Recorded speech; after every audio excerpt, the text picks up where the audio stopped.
What the heck are you two doing?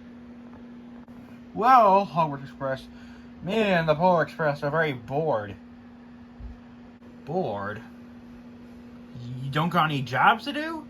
I've been carrying passengers all day. Well, I don't really have anything with me. My coaches are empty. I don't really have anything else to do.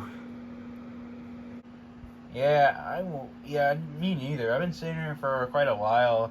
Me and the Polar Express have just been talking. And now we're just grunting at each other for literally no reason.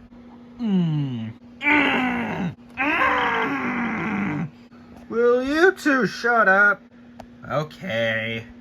Well, there you're going. See y'all later. Catch you around as well, Hogwarts Express. Goodbye, Felix.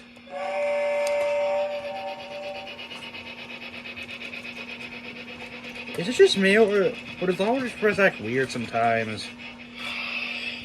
Exactly. It's super suspicious.